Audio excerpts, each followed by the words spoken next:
Bienvenidos, queridas amigas y amigos, a bienvenidosvenezolanos.com, aquí en este programa Florida Opina con Alexis Ortiz, un programa de servicio para la comunidad y para conocer las opiniones interesantes y que nos orientan. Hoy vamos a hablar, por ejemplo, sobre las noticias falsas, eso que llaman fake news, todas esas cosas que están siendo tan controversiales en el mundo de la información. Y para hablar de esta materia tan exigente, tan llamativa, tan viva, tan vivaz, hemos invitado a un comunicador de lujo, a Álvaro Benavides La Greca. Álvaro es un venezolano egresado de la Universidad Central con un máster en comunicación de masas en la Universidad de Leicester. Fue jefe de redacción del Nacional, ha hecho trabajos y tiene un máster también en el IESA, el Instituto de Formación de los Gerentes de Venezuela, donde también tuvo una responsabilidad académica, como la tuvo en la Universidad Católica Andrés Bello en la Universidad Central de Venezuela. Es una persona de un currículum realmente interesante, dilatado, un currículum muy nutrido, y también fue algo que llama mucho la atención. Él fue el fundador y 2 veces presidente del Caracas Press Club. Ustedes saben que el Caracas Press Club es el club de la prensa, pues, es un club internacional muy prestigioso, muy caracterizado por las investigaciones en materia de información y también por la defensa de la libertad de expresión. Bienvenido, mi hermano querido Álvaro Benavides La Greca. Muchas gracias, Alexis. Un gustazo estar contigo en tu programa.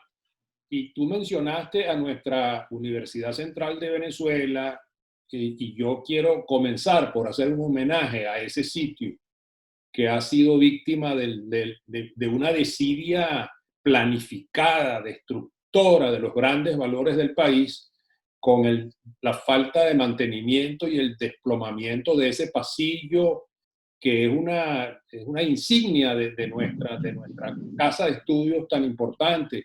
Seguramente tú y yo pasamos por ese pasillo centenares de oportunidades en nuestra época de estudiantes, y quiero desde tu programa hacer un homenaje a nuestra universidad y un ruego porque pronto podamos restablecer lo que significa la universidad en Venezuela y especialmente la Universidad Central de Venezuela. Sí, es bueno que se sepa, y que es muy lindo que Álvaro Benavides, como usevista, como egresado de la Universidad Central, le haya hecho este homenaje a nuestra universidad, porque es que resulta que toda la estructura, la ciudad universitaria venezolana, colocada precisamente en el centro de Caracas, con su jardín botánico y con todos sus espacios hermosísimos y con una cantidad de obras de arte de valor universal, la ciudad universitaria de Caracas fue declarada Patrimonio de la Humanidad por la UNESCO. Sí. Cuando se supo que este pasillo tan importante, que diseñado por un arquitecto realmente de vanguardia, que era Carlos Raúl Villanueva, como diseñó toda la ciudad universitaria, cuando se desplomó por la desidia, por el abandono, porque la universidad, como dice Álvaro Benavides La Greca, ha sido maltratada deliberadamente. Apenas le han dado el 9% del presupuesto que solicitó, que necesitaba. En estos días conversé con nuestra amiga común, Cecilia García Rocha, la rectora de la Universidad Central de Venezuela, y ella nos comunicaba, y lo mismo que Amalio Belmonte, del secretario de la universidad, nos comunicaban su desesperación por esta situación. La verdad es que la Universidad Central de Venezuela,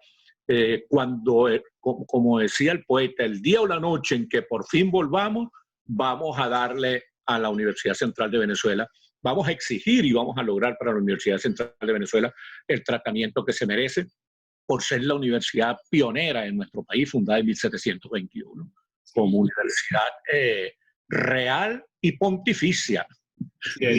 Yo quiero aprovechar este evento para entrar en el tema de la comunicación, Alexis, que nos vincula tanto a gente como tú y yo, y muchos más, por supuesto, que es el tema de lo que es un mensaje. Es decir, eso dice, el hecho de que ese pasillo esté desplomado en el suelo, hecho trizas, dice, eso comunica cosas.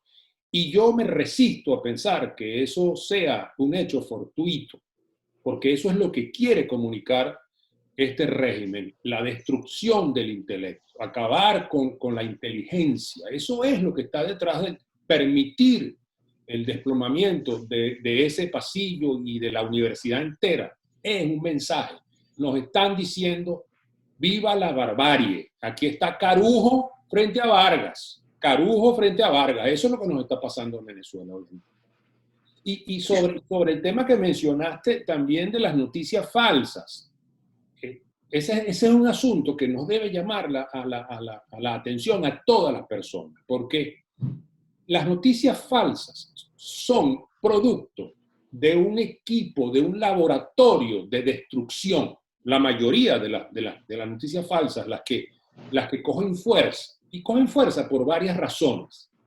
Primero, hay gente inteligente que maneja recursos persuasivos y de comunicación para hacer creer, para inventar cosas. Y hacen uso de las redes a costos multimillonarios. Primero, están bien hechas, están bien estructuradas, tienen mensajes poderosos, tienen visos de verdad, apelan al terror, apelan a irritar al ciudadano. Es decir, la posibilidad de que se crean esas noticias es muy alta, porque están manipulando la comunicación. Y como tú muy bien sabes, Alexis, la comunicación es intencionada, no hay comunicaciones inocentes. Todo detrás de la comunicación tiene un propósito.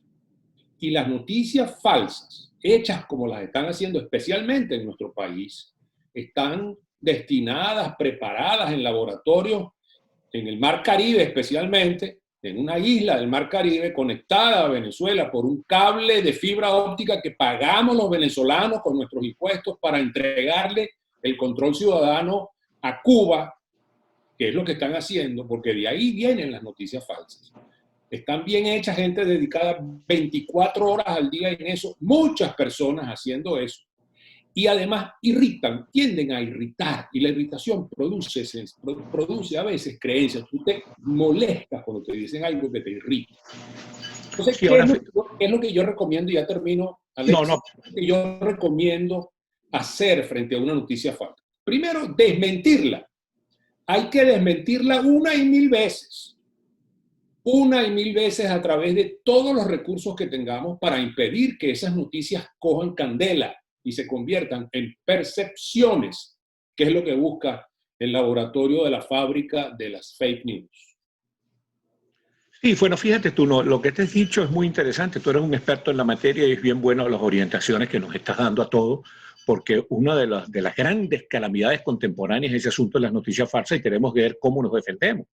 Ya tú señalaste que hay un centro de creación de noticias falsas deliberado en La Habana. Hay otro que tiene mucho más rango técnico y estratégico en Moscú. Y esos laboratorios de noticias falsas las lanzan para crear miedo, para crear incertidumbre, para crear confusión y logran penetrar profundamente, entre otras cosas, porque con intención sana, pero quizás por ingenuidad, por aturdimiento, en las redes sociales las potencian, porque las redes sociales se han vuelto caóticas, entonces se convierten en un instrumento de potenciación de las noticias falsas, al extremo de que las noticias falsas han llegado a influir en escenarios tan protegidos como las elecciones norteamericanas, por ejemplo. Así es. Fíjate que hay una pandemia, estamos sometidos a esta pandemia que nos tiene enclaustrados, pero es que hay otra pandemia, que es la infodemia, porque la guerra política se hace hoy en día es con la palabra, con la comunicación. Ese es el instrumento político por excelencia en estos tiempos, el apropiarse de la palabra. Quien se apropia de la palabra se apropia del pensamiento ajeno, se apropia de la percepción de la realidad. Y yo quiero hacer una referencia a esa frase que tengo detrás de mí, que es: saber la cosa es una cosa, pero saber comunicar la cosa es otra cosa. Sabemos mucho, hay gente que sabe mucho, y hay gente que tiene muy buenas intenciones, pero saberla no es suficiente, hay que saber comunicarla, y no todo el mundo lo sabe hacer. Yo invito a la gente a que se prepare para utilizar la comunicación con el poder estratégico que tiene la comunicación para la transformación de la vida de nosotros mismos. Y como dije antes, no hay comunicación inocente. Todo acto comunicativo tiene un propósito y eso es parte de saber la cosa. ¿Para qué queremos comunicar esto? Ahora fíjate tú, Álvaro, perdón que te interrumpa, porque es que tú eres una persona consistente, competente para orientarnos en ese sentido. Darnos unas pistas acerca de qué debemos hacer para mejorar nuestra capacidad de comunicación. Desde luego que no puedes dar un taller, un curso aquí, pero sí darnos unas pistas. Bueno, te puedo decir 2 o 3 cosas. En primer lugar, tenemos que conocer muy bien las características y los intereses de nuestras audiencias. No se puede ignorar, no se puede no saber quién está frente a ti, intermediada como nosotros en este instante o con gente frente a ti en el mismo ámbito geográfico. Eso es una cosa fundamental que no mucha gente hace. Trabajarse a conseguir información, intereses, expectativas, prejuicios. Todos tenemos prejuicios. Eso, digamos que es un paso fundamental que hay que dar para tener un buen desempeño comunicativo. Otro es saber para qué me comunico, es decir, tener un objetivo preciso, claramente definido antes de llegar al acto comunicativo. En tercer lugar, producir una batería de mensajes poderosos, adecuados, precisamente hechos a la medida de esa audiencia y hechos a la medida del propósito comunicativo que andemos buscando. Y hay un paso que no podemos obviar para poder tener competencia comunicativa y es practicar y no creer que digamos, las dotes intuitivas que tenemos todos para comunicarnos son suficientes para poder persuadir a los demás. Ahora bien, fíjate, muy bien, muy bien. Esas son unas orientaciones bien valiosas. Ahora yo te digo una cosa que es una preocupación que tengo permanentemente, porque me corresponde ser coeditor de esta plataforma digital bienvenidosvenezolanos.com y tenemos que estar seleccionando información para subirla a nuestra página y esas informaciones tienen que ser verificadas. No podemos cometer el error de contribuir a la confusión noticiosa. Entonces hemos visto que un instrumento de verificación que utilizamos a menudo es determinar que lo que no está en los medios de comunicación social acreditados, digamos, el New York Times, el País, el Clarín de Buenos Aires, el Excelsior de México, el Nacional de Caracas, o Globo de Brasil, esos medios de comunicación social que uno los tiene por responsables, lo que no aparece allí es una noticia dudosa. ¿Cómo hace uno? Sí, claro. Aconséjanos, ¿cómo hace uno que tiene la obligación de estar verificando noticias para no cometer errores? Bueno, es que tú has tocado un punto clave, Alexis, en el ejercicio de la comunicación y especialmente en el ejercicio del periodismo que hemos hecho tú y yo durante tantos años de nuestras vidas. Y es la fuente, la credibilidad de la fuente. ¿Quién está diciendo estas cosas? Es decir, estos medios han puesto a circular informaciones anónimas y el anonimato sí suele esconder intereses. Entonces nosotros tenemos que desenmascarar el anonimato. El anonimato, aquí está, tú das la cara cuando haces tus juicios, tú das la cara, tú dices, aquí estoy yo, Alexis Ortiz, diciendo, afirmando esto y tengo pruebas además. Aquí están las pruebas. Yo no te imagino a ti haciendo difusión de opiniones, porque tus opiniones son respetuosas, pero lo que queremos nosotros es que haya hechos que demuestren, que soporten las opiniones. Separar la noticia de la opinión. Por supuesto, la opinión es muy valiosa y ojalá que todos tenemos opiniones y yo creo que es muy válido que utilicemos estas redes para expresar nuestras opiniones. Pero desde el punto de vista del hecho, lo factual, es fundamental. Fíjate tú que las noticias fake, las fake news estas, no suelen citar fuentes, porque no hay fuentes. No tienen, esa es otra manera de indagar si esa noticia es o no cierta. ¿Quién dijo eso? Eso nos lo enseñaron a ti y a mí en la escuela de periodismo hace, mejor no digamos cuántos años. Pero hace unas décadas.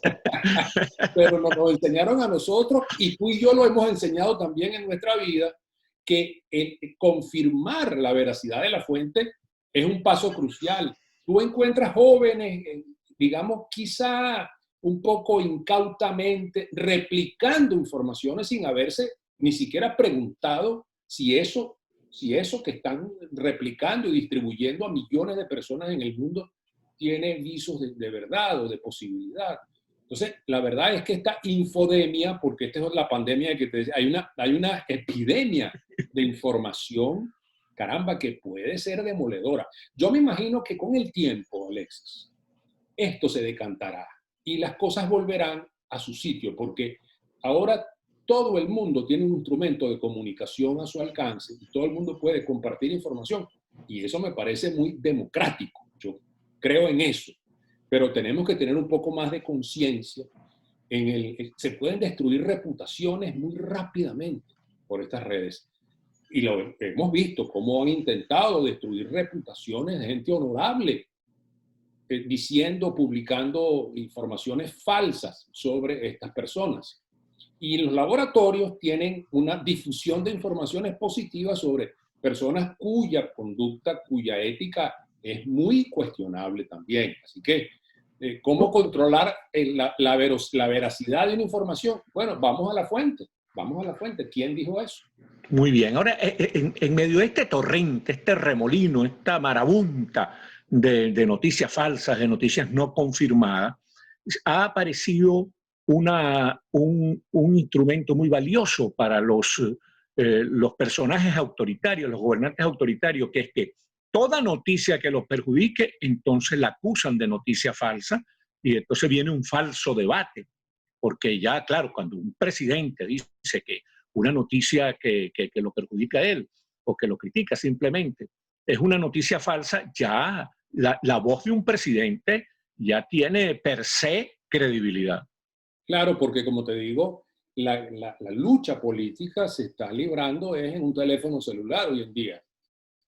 La lucha política se está, digamos, empobreciendo de una manera verdaderamente lamentable y apela contra la esencia de la democracia. Y fíjate tú, por ejemplo, eso se parece al populismo, porque el populismo, es decir, tú has ejercido política, Alexis, y tú y yo conocemos hombres políticos venezolanos, caramba, sumamente valiosos, gente correcta, gente responsable. Esa gente que tú y yo conocemos, que ejercen la política, no hacen populismo, porque el populismo atenta contra la política misma. Porque el populismo se basa en la manipulación, no en la verdad. Es decir, el populismo ha terminado por minar el ejercicio de la política completo. Porque cuando empezó el populismo ese rampante que trajo el año 98 en adelante en nuestro país, ese populismo hizo tanto daño, pervirtió tanto el ejercicio de la política, que ahora ejercer la política es casi que un acto delincuencial. Sí, señor, ahora vamos a aprovechar este minuto que nos queda, por eso te interrumpí, tu disertación bastante valiosa, porque quiero que nos informes cómo es el asunto ese del seminario que estás preparando, creo que para el próximo mes, ¿no? Sí, bueno, tú sabes que tenemos una serie de actividades en varios países de América Latina, planificadas en Querétaro, en Guatemala, en Ciudad de México, en Medellín.